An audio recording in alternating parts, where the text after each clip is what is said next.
और हमारे विश्वविद्यालय के नॉन टीचिंग के बहुत ही सम्मानित साथियों का भी हार्दिक और अभिनंदन है। आज के कार्यक्रम की शुरुआत हो इसके पहले मैं अपने अतिथियों के आज स्वागत हेतु अपने ही आदरणीय रजिस्ट्रार साहब से मैं आग्रह करूंगा कि सर आप आए और अतिथियों के सम्मान में कुछ उद्बोधन देते हुए आज के कार्यक्रम की शुभारंभ करने की। अंतर्राष्ट्रीय योग दिवस जो कि 9वां मनाया जा रहा है, इसमें पधारे हमारे हरिद्वार से आचार्य रोहित ओम जी और प्रभु नारायण कुशवाहा जी, जो कि हरिद्वार पतंजलि विश्वविद्यालय हरिद्वार से यहाँ पधारे हुए हैं। मैं उनका तहे दिल से हार्दिक स्वागत करता हूँ, वंदन करता हूँ, अभिनंदन करता हूँ। साथ ही हमारे मंच पर आसीन विश्वविद्यालय के प्रोफेसर राजपूत साहब, चतुर्वेदी जी और साथ ही यहाँ पर पधारे सभी प्रोफेसर्स एंड टीचिंग और नॉन टीचिंग फैकल्टी, सभी का मैं स्वागत करता हूँ। और बहुत बहुत धन्यवाद कि आप लोग टाइम पर आ गए थे, इसके लिए विशेष धन्यवाद सभी प्रोफेसर का। आज योग दिवस जो मनाया जा रहा है, इसका जो थीम दी गई है हमारे यूजीसी और हायर एजुकेशन और हमारे आयोग द्वारा दी गई है, वसुधैव कुटुंबकम। ये थीम पर ये इस वर्ष का जो योग दिवस है मनाया जा रहा है। जैसा कि आप लोग जानते हैं, वसुधैव कुटुंबकम, जहां एक और पूरी वसुधा यानी हमारी पृथ्वी को एक परिवार के रूप में बांध देता है, वहीं दूसरी ओर यह भावनात्मक रूप से मनुष्य को अपने विचारों और कार्यों के प्रभाव को विस्तृत करने की बात कहता है। वसुधैव कुटुंबकम हमारे सनातन धर्म का मूल मंत्र है। आप सभी को पुनः योग दिवस की बहुत बहुत शुभकामनाएं। श्री आचार्य रोहित ओम जी को आमंत्रित करता हूं कि आज के व्याख्यान माला में अपना उद्बोधन हम लोगों के बीच में साझा करें। श्री आचार्य ओम जी।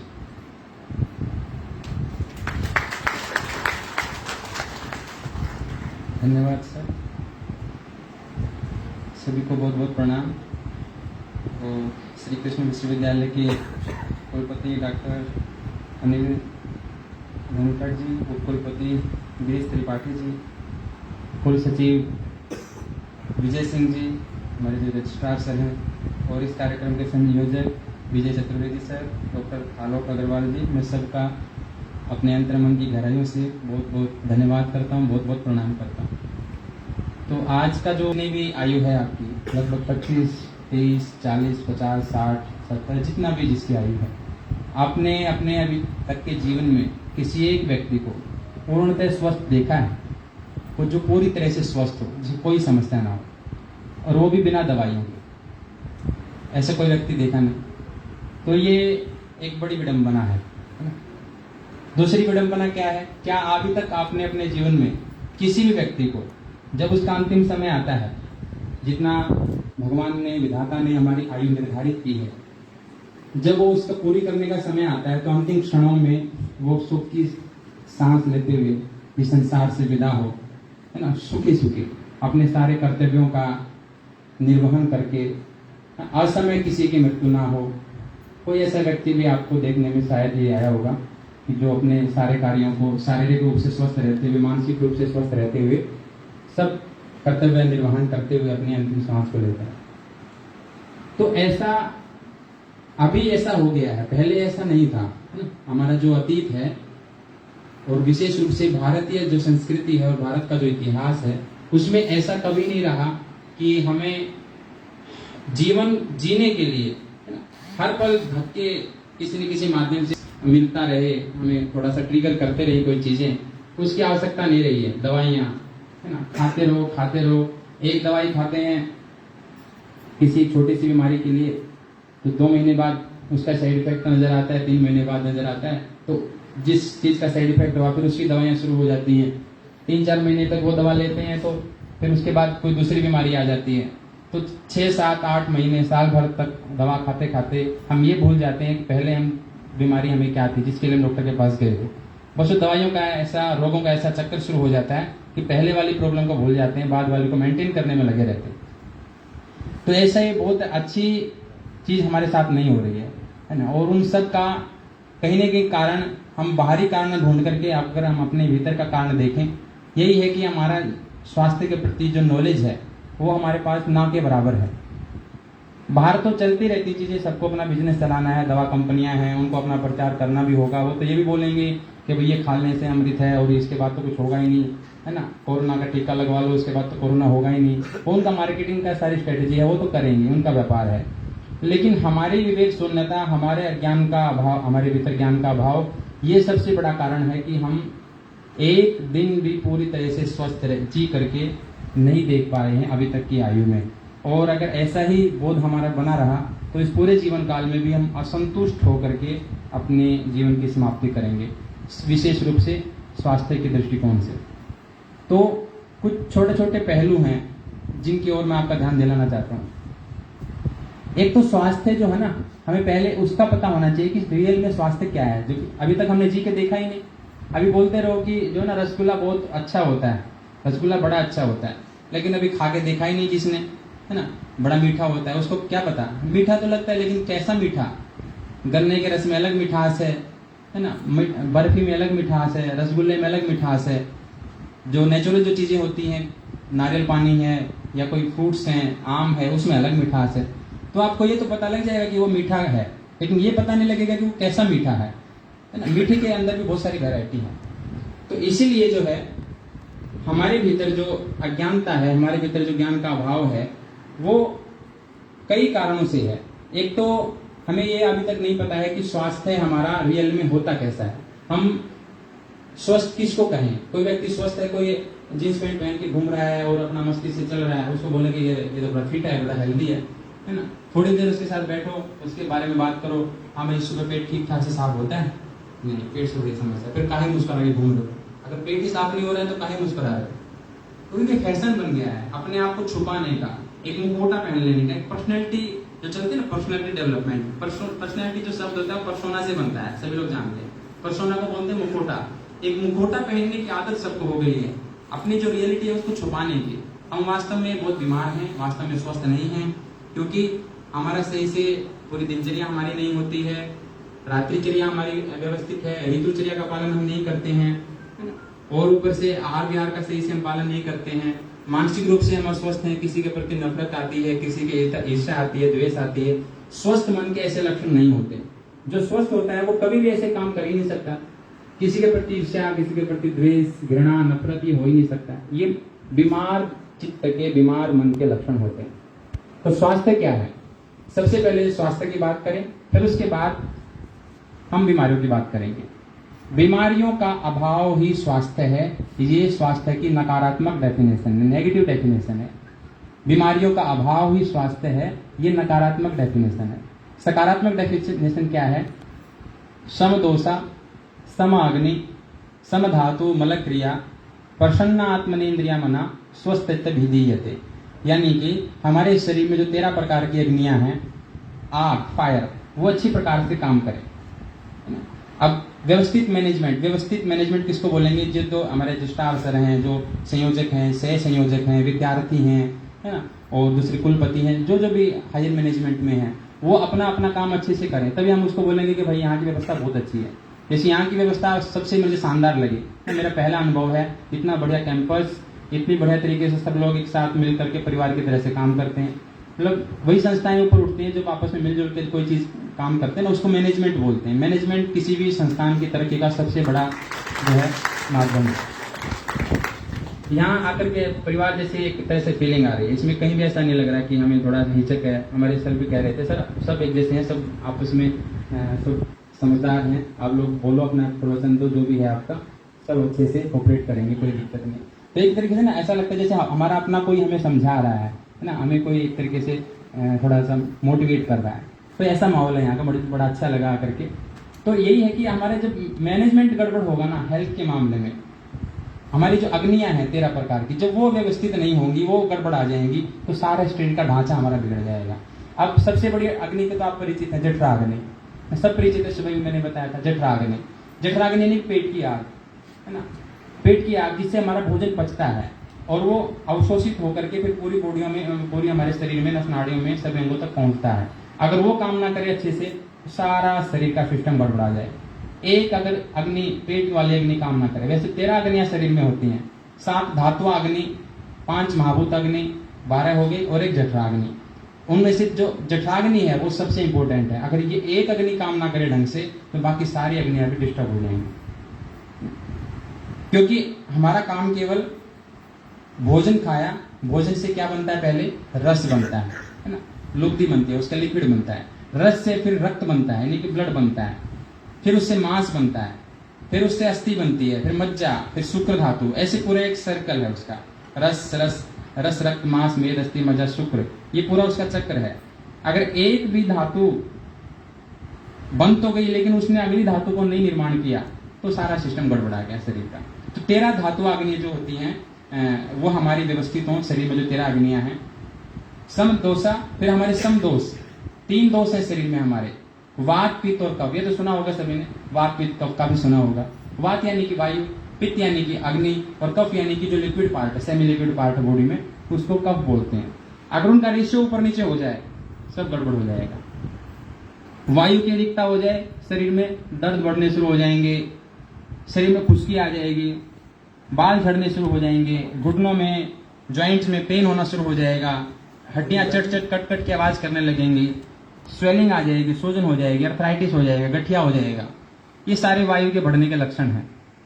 पित्त, अगर हमारी बॉडी में अग्नि बढ़ जाए, हमारी स्किन पे झलकने लग जाएंगे, छोटे छोटे तख्ते हो जाएंगे, लाल लाल, खुजली होना शुरू हो जाएगी, स्किन प्रॉब्लम होनी शुरू हो जाएगी, आंखों में लाली होनी शुरू हो जाएगी, हमारी जो आंखों की क्षमता है, देखने की क्षमता, वो कम हो जाएगी, मुंह में छाले आ जाएंगे, पिंपल्स निकल जाएंगे चेहरे पे। ये सारे पित्त के बढ़ने के लक्षण है। शरीर में गर्मी बढ़ गई है, लूज मोशन हो जाएगा, पाइल्स हो जाएंगे, फिशर फिस्टुला आदि हो जाएगी। ये सारे पित्त के बढ़ने के लक्षण है। शरीर में गर्मी बढ़ गई है, और जब कफ बढ़ता है तो जुकाम हो जाएगा, सर्दी खांसी, है ना, कफ हो जाएगा, कोल्ड हो जाएगा, ठंडी लग जाएगी, गला खराब हो जाएगा, नींद ज्यादा आएगी, सिर घूमेगा। ये सारे कफ के बढ़ने के लक्षण है। तो आयुर्वेद में क्या है, वर्तमान में जो मॉडर्न मेडिकल साइंस है, मॉडर्न मेडिकल साइंस जो है, 5000 लक्ष्य से लेकर के 8000 बीमारियां बताई, इतनी बीमारियां, और उसके उतने ही कारण है, और उसको उतने ही ट्रीटमेंट, उससे डबल दवाइयां, आप पहचान ही नहीं सकते। लेकिन आयुर्वेद ने बीमारियों को और स्वास्थ्य को 3 कैटेगरी में बांटा, वात पित्त कफ। वात से 120, पित्त से 80, है ना, और कफ से हमारी 20 बीमारियां होती है, ऐसा करके बताया। जो हमारे वात अगर बढ़ जाएगा तो हमें 120-80 तरह की बीमारियां हमारी बॉडी में आनी शुरू हो जाएंगी। पित्त हो जाएगा तो 40 तरह की, और कफ हो जाएगा तो 20 तरह की बीमारियां ऐसे हमारी आनी शुरू हो जाएंगी। और उनका उपचार भी वही है, वात पित्त कफ को बैलेंस कर लिया तो हमारी पूरी बॉडी जो है सिस्टम से आ जाएगी, और उसके रोग जो है दूर हो जाएंगे। तो अभी तक मैंने आपको स्वास्थ्य की केवल 2 ही बातें बताई हैं। अब अपने इस डेफिनेशन के अकॉर्डिंग एक क्राइटेरिया है ये, इसके अकॉर्डिंग अपने अपने आपको जज करो, है ना, एनालाइज करो कि आप क्या इन सारे पहलुओं पर, सारे क्राइटेरिया पर पूरे खरे खरे उतर रहे हैं। अगर नहीं उतर रहे तो समझ लीजिए आपकी हेल्थ जो है वो टिकाऊ नहीं है, स्थायी नहीं है, वो कभी भी गड़बड़ा सकता है। थोड़ा सा बहाना मिला, आज मैंने ठंडा पानी पी लिया था, आज कफ हो गया। कोई भी बीमारी अचानक से नहीं आती, आपका शरीर उस रूप में पहले से ही विद्यमान है कि थोड़ा सा भी बहाना मिलेगा तो वो हो जाएगा। अब एक व्यक्ति है, आप उसको बोलते हो, मजाक, छोटा सा मजाक किया, एकदम से वो गुस्सा हो गया, आप क्या सोचोगे, अरे मेरी बात से गुस्सा होगा? नहीं, रियलिटी अगर उसकी गहराई में जाओगे आप, आपकी छोटी सी बात से गुस्सा नहीं हुआ, वो पहले से ही कोई न कोई कारण था उसके मन में, जिसकी वजह से वो बहाना बस उसको मिल गया कि एक बार आपने बोला और तुरंत वो एकदम से चढ़ गया। वो बहाना होता है, लेकिन कारण क्या है, पहले से उसके चित्त में है, पहले से किसी और कारण से वो दुखी है, पहले से वो गुस्सा है, बस आपका बहाना पा करके उसका बाहर रिफ्लेक्ट हो गया। ऐसे ही हमारे शरीर में पहले से गड़बड़ियां हैं, पहले से विकृतियां हैं। ठंडा पानी पिया, रात्रि में बाहर चले गए, पसीने में पानी पी लिया, वो उस बहाना पा करके वो अपने आप को बाहर निकलना शुरू कर दिया, उसका रिफ्लेक्शन हो गया बाहर। तो ये सम दोषा समाग्नि, सम धातु हमारी 7 धातुएं होती हैं। रस, रक्त, मांस, मेद, अस्थि, मज्जा, शुक्र, ये धातुएं हमारी सही से काम करें, इनमें कोई गड़बड़ियां ना हो। जिसके शरीर में ब्लड की कमी हो जाती है तो ब्लड सारे ऑर्गन को अच्छे से मिलेगा नहीं, सही से काम होगा नहीं, क्योंकि हमारी बॉडी के लिए, हमारे सभी ऑर्गन्स को काम करने के लिए ब्लड चाहिए, एनर्जी चाहिए, ऑक्सीजन चाहिए। तो वो ब्लड के माध्यम से मिलती है, तो वो मिलेगी नहीं तो वो काम करेंगे नहीं, तो काम नहीं करेंगे तो वो डीएक्टिवेट हो जाएंगे, इनएक्टिव हो जाएंगे, बीमारियां आनी शुरू हो जाएंगी, है ना। तो 7 धातुएं। और सबसे इंपॉर्टेंट मल और क्रिया। मल यानी कि जो हम स्टूल पास करते हैं, है ना, पाखाना जाते हैं, वो हमारी मल की क्रियाएं हैं। हमारे शरीर से निरंतर मल निकलते रहते हैं। अभी आपने सुबह पेट साफ हुआ सबका, लेकिन केवल सुबह ही पेट साफ नहीं हो रहा, हर पल आपके शरीर की शुद्धि हो रही है। आप जब श्वास ले रहे हैं, इसके श्वासों के जरिए आपके बॉडी से जो नेगेटिव गैसेज हैं, हानिकारक गैसेज हैं, जो मेटाबॉलिज्म के प्रोसेस के कारण से जनरेट हो रही है, वो सारी धीरे धीरे बाहर निकल रही है। आपके जो आंसू निकलते हैं वो आपके आंखों को शुद्ध करते हैं, आपके मानसिक जो गंदगी है मन में, उसको बाहर निकालते हैं। आप देखो, जो व्यक्ति रोना बंद कर देता है वो व्यक्ति पागल होना शुरू हो जाता है ना। पागल यानी कि बिल्कुल इतना भावनात्मक रूप से, इमोशनल लेवल पे इतना इम्बैलेंस हो जाता है उसका कि वो अपने आप को संभाल ही नहीं पाएगा। कुछ का कुछ बोलता है, कुछ का कुछ करेगा। आंसू क्या है, रेचन का काम करते हैं, बाहर निकालते हैं, मन को हमारे हल्का कर देते हैं। रोने से मन शांत हो जाता है। फिर मल की क्रियाएं हैं। 5 माध्यम से हमारा मल शरीर से निकलता है। एक तो मल का रास्ता हो गया, एक मूत्र का रास्ता है, यूरिन के जरिए हमारे शरीर की शुद्धि होती है। तीसरा है हमारे आंसू। चौथा है हमारी श्वास, जो हम श्वास लेते हैं, बाहर छोड़ते हैं, उससे हमारे शरीर की शुद्धि हो रही है। और 5वां और सबसे ज्यादा शरीर की शुद्धि जिस माध्यम से होती है, लगभग बॉडी की 60%, वो है हमारे शरीर के रोए। ये जो रोए हम हमारी पूरी बॉडी में है, ये भी ऑक्सीजन को लेते हैं अपने भीतर, ऑब्जर्व करते हैं। केवल नासिका से श्वास नहीं जाती भीतर, पूरी बॉडी हमारी श्वास लेती है। अब देखो, इन 5 रास्तों को हमने बंद कर दिया। अब इस कैंपस में जितने भी कोई नलियां निकल रही हैं, है ना, तरह तरह से पाइप हैं, अगर मान लो मेन जो पाइप है आपने 4-5 बंद कर दिए, चाहे कोई भी फ्लोर हो, साफ नहीं रह सकता, सब गंदगी होने शुरू हो जाएगा। लेकिन यहाँ का जो है सीवर सिस्टम जो है डैमेज हो गया, उसमें चौक हो गया, तो ओवरफ्लो करने लग जाएगा पानी, है ना। थोड़ी देर तक बाथरूम में ही रहेगा वो, जब ज्यादा चलता रहेगा बाथरूम से वो इधर भी आ सकता है, रूम में भी आ सकता है। एक तो होगा, वहां वाली गंदगी यहाँ नहीं शुरू हो जाएगी, बोले यहाँ तो पानी की पाइप तो है ही नहीं, यहाँ पानी कैसे आ गया, वहां से आया, जहां गंदगी हो रही है वहां से इधर आ गया। तो ऐसे ही जो होता है हमारे शरीर में, आपने मल का रास्ता अगर रुक गया, आपका कॉन्स्टिपेशन हो गया, तो वो गंदगी आप जहां से निकलनी चाहिए थी वहां नहीं निकल रही है, अब वो पेट में ही सड़ रही है, तो उसको निकलने का रास्ता नहीं चाहिए था, उसमें बदबू तो बनेगी, अब वो बदबू ऊपर जाएगी, पूरे शरीर में फैलती जाएगी। उससे जो गैस बनेगी वो हमारे ब्लड में मिलकर के पूरी बॉडी में सर्कुलेट होगी। इसलिए आपने कभी देखा होगा, जिसको कॉन्स्टिपेशन होता है उसको शरीर में खुजली होने लगती है, पेट में गर्मी से होने लगती है, आसपास में भूख नहीं लगती है, सिर दर्द होने लगता है, बोले गैस यहाँ चढ़ गई। अब देखो गैस यहाँ पर थी और धीरे धीरे वो यहाँ तक चलो, सिर में दर्द होने लगता है, किसी किसी को आंखों में दर्द होने लगता है। कॉन्स्टिपेशन जिसको रहता है उसकी आंखें बिल्कुल ऐसे हो जाती, सूखी, बिल्कुल ड्राई, यहाँ की गंदगी ओवरफ्लो होकर के यहाँ तक आई। किसी कोई बोलेगा चेस्ट में पेन हो रहा है, पेट साफ हुआ था, नहीं हुआ था, तो वो गंदगी जो है वो गैस जो है ऊपर तक चढ़ गई, हार्ट में पेन होने लगा, चेस्ट पेन होने लगे, ठीक है। कई बार तो ये गैस जो है हार्ट अटैक का भी कारण बन जाती है, ठीक है। तो ये मल की शुद्धि हमारी नहीं हुई, वो ओवरफ्लो होकर के ऊपर की तरफ आ गई। यूरिन आप देखो, कहीं किसी प्रोग्राम में आप बैठे हैं, 2-2.5 घंटे 3 घंटे बैठना है, यूरिन आ रहा है, यूरिन रोक के बैठे हैं, थोड़ी देर बाद सिर में दर्द होने लगता है, होता है कि नहीं होता है? सिर में दर्द होने का कारण क्या है? जो उसके भीतर जो हीट है, जो उसके भीतर यूरिया है और जो दूसरे जो टॉक्सिन्स हैं जो शरीर से बाहर निकल जाने चाहिए थे उसी समय पर, क्योंकि शरीर कोई ऐसा नहीं है कि उसका मन किया तो आपको यूरिन की जो सेंसेशन आ गई, नहीं, शरीर ने उस समय उस रूप में शरीर की शुद्धि कर दी है और वो आपके यूरिन ब्लैडर में यूरिन आ गया है। अब वो समय है आपका उसको बाहर निकालने का, आप उसने उस समय बाहर निकाला नहीं, आप रोक के रखे हो, तो रोक के रखे हैं तो उससे जो गैसेज हो रही है वो ऊपर बढ़नी शुरू हो गई, ओवरफ्लो होना शुरू हो गया। थोड़ी देर बाद आपको किसी को वोमिटिंग आने लगती है ना, गला बिल्कुल, किसी को एक जो है सिर में फिर दर्द होने लगता है, आंखों में दर्द होने लगता है, साइड में चुभन होने लगती है, पीठ के पीछे ओवरफ्लो होने लग गया। मल और मूत्र की 2 क्रियाएं मैंने बता दी। तीसरी क्रिया, यदि आप श्वास अच्छे से नहीं लेते हैं, आप देखो यहाँ का कैंपस मुझे इस रूप से बहुत अच्छा लगा कि चाहे यहाँ के टॉयलेट हैं, चाहे यहाँ के जो है रूम है, रजिस्ट्रार सर का जो ऑफिस है और जहाँ यहाँ का हॉल है, खुला है, बहुत खुला होना बहुत जरूरी है। हर चीज यहाँ पर खुली खुली है, पूरा अच्छे से बना हुआ है।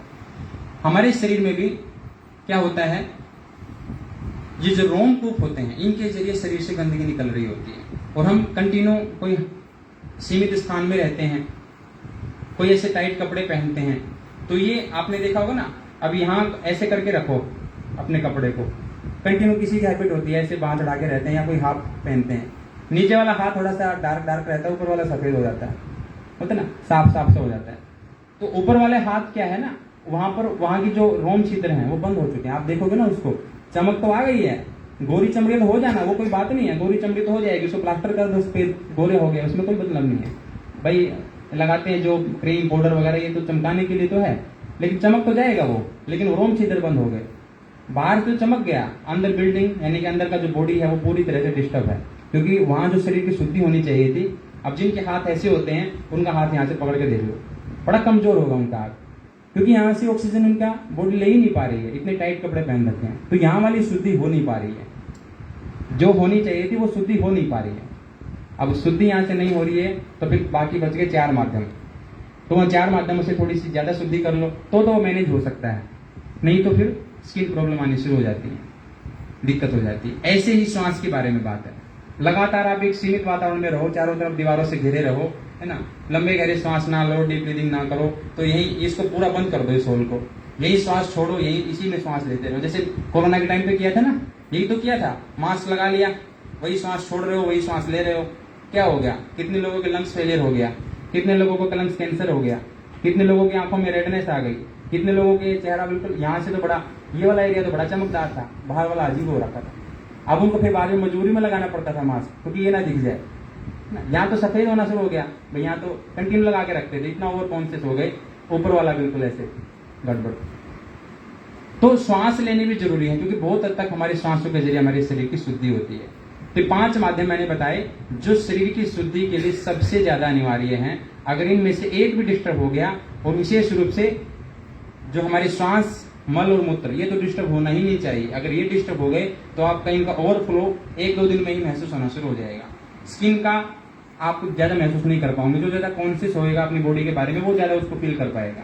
लेकिन मल और मूत्र की क्रियाएं और पसीने की क्रियाएं, श्वास की क्रियाएं, वो तो हर कोई अनुभव कर सकता है। आप एक दिन फ्रेश ना हो, ओवरफ्लो आपको महसूस हो जाएगा, भाई आज भूख भी नहीं लगी है, आज मूड भी खराब है ना, हो सकता है बहाना पा करके झगड़ा भी कर ले वो दिन में। अब देखेंगे झगड़े का कोई कारण नहीं है, अब पूछो भाई पेट साफ हुआ तेरा, पहले तो ये पूछो, झगड़ा बाद में, पेट साफ हुआ कि नहीं हुआ।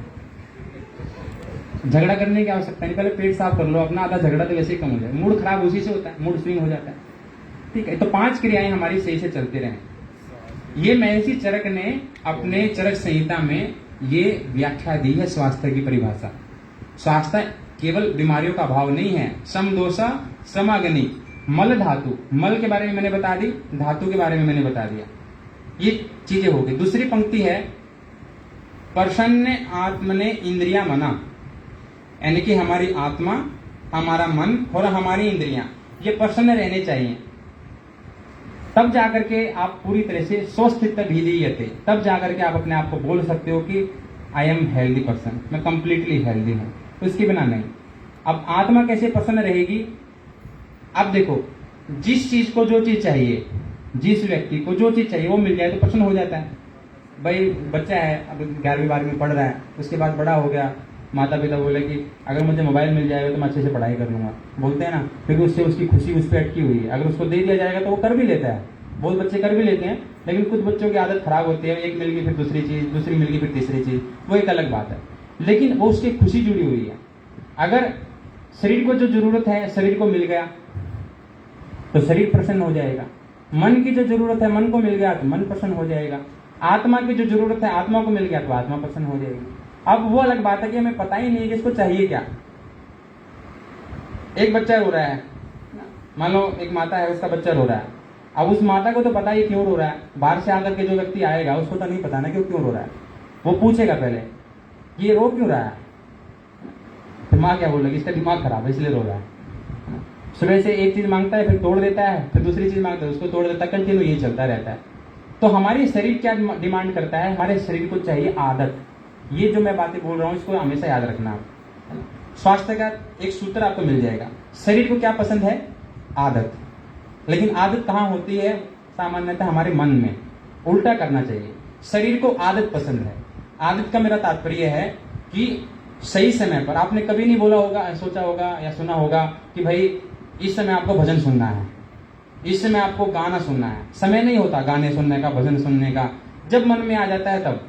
मंदिर जाने का समय है सुबह शाम, लेकिन ये नहीं है कि 5 ही बजे जाना, ये नहीं कि 3 ही बजे जाना, आगे पीछे हो सकता है ना, वो चलता है। लेकिन शरीर को आप बोलो कि भाई मुझे तो 5 बजे फ्रेश होना था, मुझे 5 बजे तो हुआ नहीं, अब 6 बजे मोशन आ रहा है, अब मैं करूंगा नहीं, 5 ही बजे करना था, ऐसा तो नहीं चलता। शरीर को आदत पसंद है। एक बार शरीर को जो भोजन आपने दे दिया, है ना, सुबह 8 बजे आप खाते हैं, 9 बजे खाते हैं, तो रोज 9 बजे खाइए। क्योंकि शरीर क्या है ना, एक भैंस देखिए ना, मोटी बुद्धि का व्यक्ति होता है, कोई भैंस होती है। ये नेगेटिव, इसको कंपैरिजन नहीं कर रहा हूं मैं, लेकिन वो रियलिटी कुछ इसी तरह की है, सिमिलरिटी है।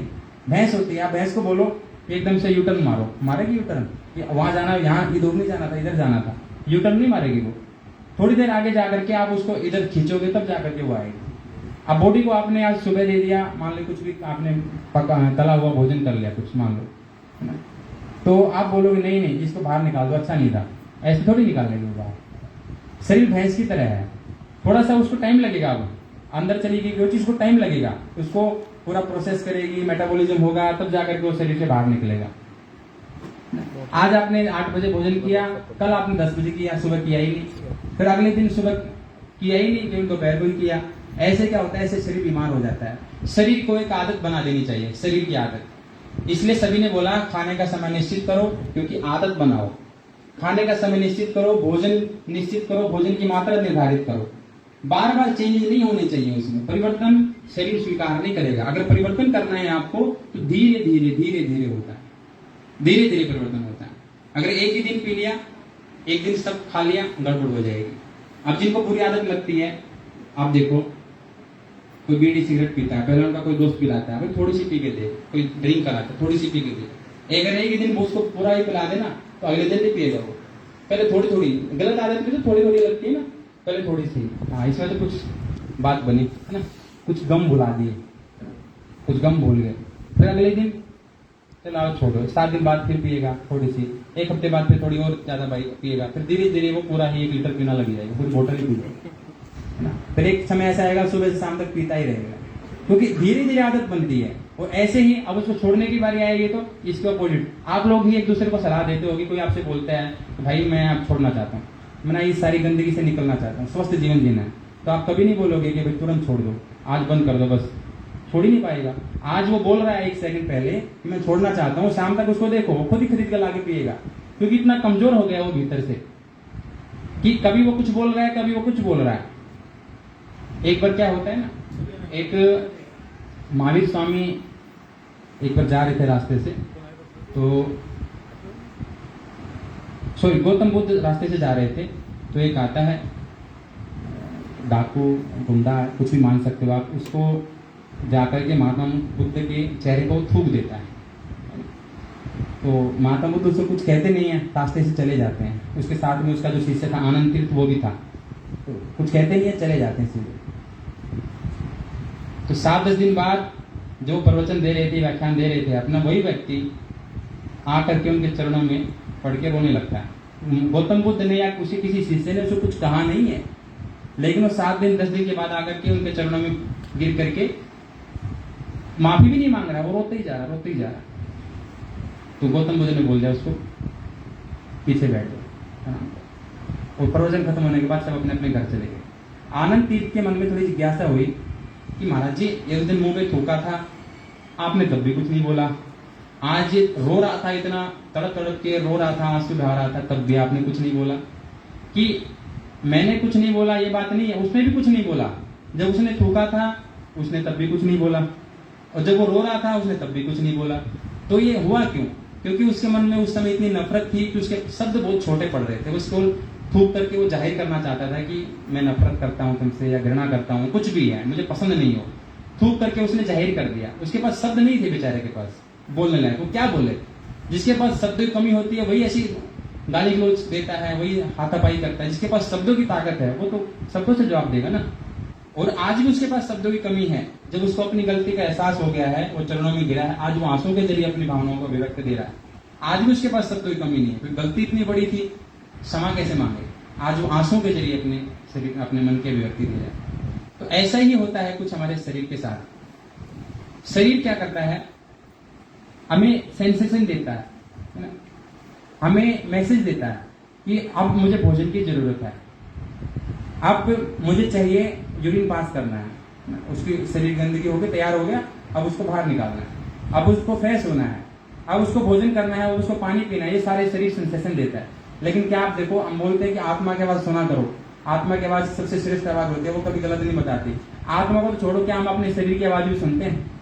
इतना ज्यादा बिजी है, इतना ज्यादा बिजी है लोग, इतना बिजी हो गए कि पता नहीं कहाँ जाना है। शरीर को जिसमें हमें साथ में रहना है ना, हमारे कोई भी अपने साथ नहीं रहेगा, लेकिन ये शरीर तो अंतिम श्वास तक साथ रहेगा। इसका हमें कुछ नहीं पता, सिंगल ये चाहता क्या है ये भी नहीं पता, और चाहेगा पता कैसे चलेगा, हम उसको पूछ नहीं रहे। तो जैसे नौकर की तरह से ना, इसको तो कोई काम बताया और खत्म ना, तो इसका तो इच्छा का कोई हमें ध्यान ही नहीं।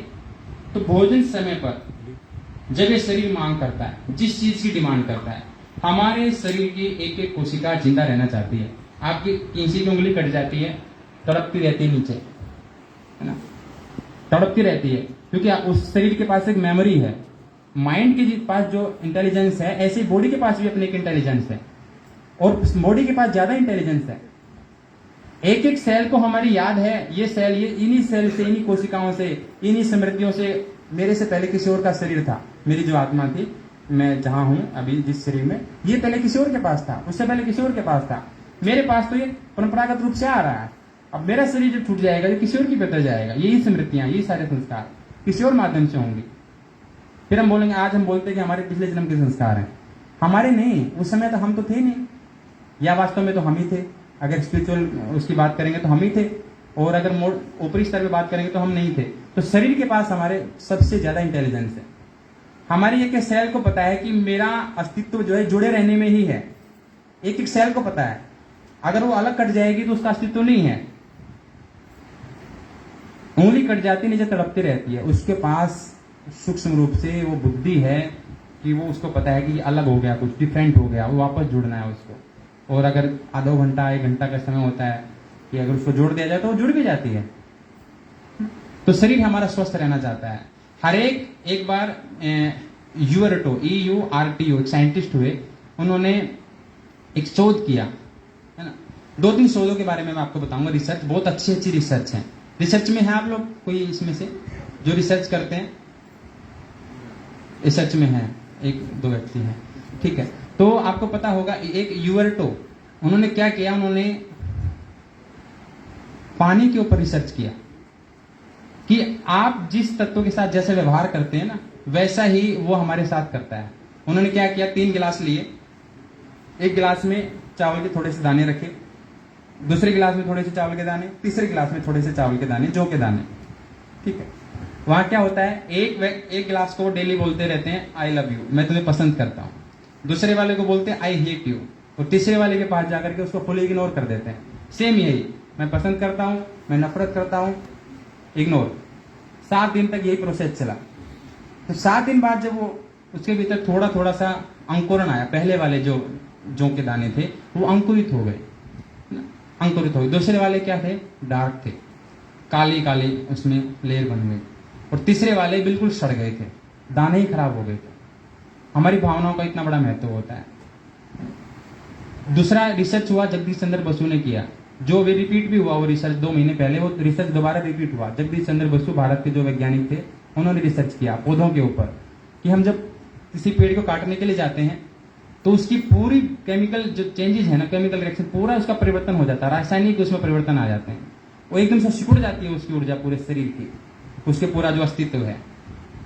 हमें तो नहीं पता, हमें तो लगा पेड़ वैसे ही खड़ा है, लेकिन नहीं, उसकी सारी जो एनर्जी है वो संकुचित होकर के ऊपर पत्तों में चली जाती है। जहां कुल्हाड़ी लगने वाली है वहां से हट करके वो पत्तों में, कुछ जड़ों में चली जाती है। वही वाला रिसर्च अभी 2-3 महीने पहले रिपीट हुआ, मैंने पढ़ा उसको, है ना। सेम चीजें, यानी कि हर एक चीज बॉडी में, हमारे शरीर में, एग्जिस्टेंस में जो है ना, जीवित है, वो समझती है, लेकिन हम उसको नहीं समझते। हमारा शरीर भी कुछ इसी तरीके से है। एक एक क्रिया जो हम कर रहे हैं, इस शरीर को भोजन पसंद है, क्या पसंद है, आप अगर इसको फ्रूट्स देंगे ना, इसको फल देंगे सुबह सुबह, क्योंकि सुबह सुबह का जो समय होता है फल आहार करने का होता है, बढ़िया डाइट लेने का होता है। फल खाओ, जितना मर्जी खाना है उतना मर्जी खाओ, तो आप देखेंगे वही वाली मशीनें अगर किसी दिन शरीर के ऊपर रिसर्च हुआ तो शरीर की एक एक कोशिकाओं में नई ताजगी, नई उमंग आ जाती है। आपने भी देखा ही होगा, रिसर्च हो या ना हो, इतना तो अनुभव है ना भाई, फल खाते कितना एनर्जेटिक फील होता है, जूस पीते कितना अच्छा लगता है। और वही किसी दिन बिल्कुल डेड फूड खा लें आप, बिल्कुल जो बासी भोजन खा लें आप, एकदम से आलस आ जाएगा, नींद आएगी, मन खराब हो जाएगा, अभी कुछ काम करने का मन नहीं, लेट जाओ बस, है ना। भोजन करने से, इसी को भगवत गीता में सात्विक आहार और तामसिक आहार बताया गया। जो बिल्कुल बासी भोजन है वो तामसिक भोजन है, उससे भीतर तामसिकता आती है। और जो नेचुरल फूड है, पके हुए फल और कच्ची सब्जियां, ये सात्विक भोजन है, इसके खाने से शरीर में एनर्जी आती है। तो मैंने क्या बताया, घूम फिर के बात वहीं आ जाती है कि शरीर को जो पसंद है वो शरीर को दे दो, शरीर को समझो, है ना। जैसे रिश्तों में आपस में एक दूसरे से समझने से रिश्ते अच्छे होते हैं, वैसे ही शरीर को समझने से शरीर अच्छा होगा।